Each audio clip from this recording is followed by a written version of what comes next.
pas de panique, dossier OVNI.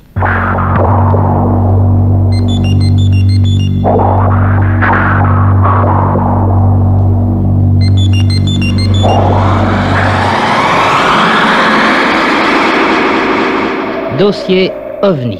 Ce soir, 37e élément de ce dossier OVNI, pas de panique, et ce soir, comme hier soir, nous allons essayer de tirer, non pas quelques conclusions, mais quelques déductions de tout ce que nous avons pu apprendre au fil des semaines dans ce dossier OVNI. Hier soir, c'était Pierre Guérin qui nous faisait part de ses réflexions. Et ce soir, Jean-Claude Bourré. Notre invité ce soir, Claude Poher, qui est directeur du département fusées sondes au CNES, au Centre national d'études spatiales. Claude Poher qui revient des États-Unis et qui a rencontré là-bas tous les universitaires américains qui se penchent de près ou de loin sur la question des ovnis, les objets volants non identifiés. Alors, Claude Poher, vous avez rencontré tous ces universitaires. D'abord, qui avez-vous rencontré et où en est le problème ovni aux États-Unis? Oh, j'ai rencontré beaucoup de personnes, une trentaine environ. Disons que les plus connus sont, par exemple, le Dr Hynek, Jacques Vallée, le Dr Sanders, Ted Phillips, etc. Ce sont des personnes qui ont une activité scientifique normale, classique, si vous voulez, et qui consacrent une partie de leur loisir à travailler sur le phénomène OVNI, qu'on appelle là-bas le phénomène UFO. J'ai rencontré aussi un certain nombre de représentants de l'AIA, c'est l'American Institution for Aeronautics and Astronautics. Cette institution a créé un sous-comité UFO qui publie un certain nombre d'articles dans des revues de l'AIA et dont le rôle est de faire en sorte que la communauté scientifique prenne conscience de ce phénomène. Ce sont des personnes qui ne travaillent pas la question, mais qui sont des juges extrêmement impartiaux et extrêmement prudents. Néanmoins, ils ont quand même publié des cas très intéressants et continueront à le faire. Alors, où en est la question des ovnis aux États-Unis? Est-ce qu'il y a une meilleure approche du problème qui est faite qu'en France? Non, je veux dire que il semble qu'en France, les ovnis soient plus facilement acceptés par la communauté scientifique que ça n'est le cas aux États-Unis. Et ceci résulte de l'action de la commission Condon qui a été extrêmement négative, qui malheureusement continue à être très négative aux États-Unis. En France, nous n'avons pas eu ce genre d'action et beaucoup de scientifiques ne connaissent pas le rapport Condon. Pourtant, le rapport Condon, quand on l'analyse en détail, est assez troublant. D'abord, il étudie en gros une centaine de cas, et des cas qui ne sont pas significatifs, puisqu'il y a un seul cas d'atterrissage sur les 100 cas qui sont étudiés, et encore, ce cas d'atterrissage est-il douteux? D'autre part, au sein même du rapport Condon, il y a des photos et des cas d'observation d'OVNI qui sont jugés authentiques par la commission Condon, qui pourtant avait des directives consistant à mettre la réalité du phénomène en doute, c'est le moins qu'on puisse dire. Oui, c'est le moins qu'on puisse dire. J'ai rencontré d'ailleurs le Dr Sanders, qui faisait partie de la commission Condon et qui a démissionné, et qui maintenant est la personne qui dans le monde a le plus gros catalogue informatique d'observation, puisqu'il a, dernière nouvelle, 85 000 cas dans l'ordinateur. Ce monsieur, lui, qui fait partie de la commission Condon, a démissionné parce qu'il n'est pas d'accord avec les méthodes de travail et les conclusions qui étaient apportées par la commission Condon. Vous dites 85 000 cas, Claude Poher. Est-ce qu'il s'agit de cas d'atterrissage ou uniquement d'observation et d'atterrissage? Non, un mélange de tout. Il y a environ 10% de ces cas qui sont des atterrissages. Il y a aux États-Unis une certaine spécialisation des scientifiques dans les différents domaines d'activité concernant les UFO. Le Dr Sanders, c'est la personne qui réunit l'ensemble des cas et qui fait des statistiques à la demande. Je lui ai personnellement demandé un certain nombre de travaux qu'il a eu l'amabilité de faire. Est-ce qu'on peut avoir des détails sur les travaux qu'il va effectuer pour vous?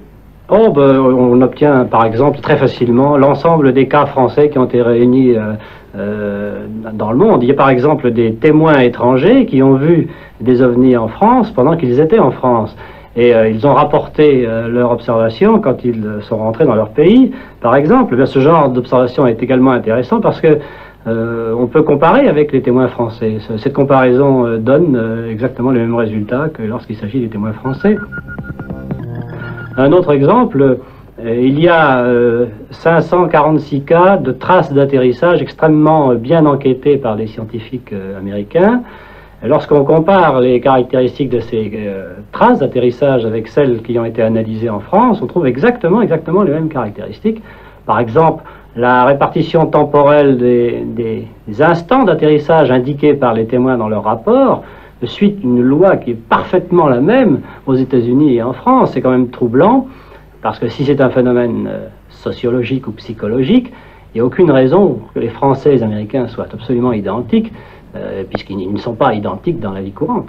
Vous savez, Claude Poher, au cours de cette longue enquête sur les ovnis, j'ai rencontré beaucoup de scientifiques. J'en ai rencontré qui étaient pour, j'en ai rencontré qui étaient contre. J'emploie à dessein ce vocabulaire qui n'est pas scientifique, mais qui explique bien ce que cela veut dire aux auditeurs. Mais je n'ai jamais rencontré un scientifique qui soit contre les ovnis et qui ait en même temps étudié très sérieusement le problème, qui ait fait des enquêtes sur le terrain et qui se soit penché sérieusement sur la question.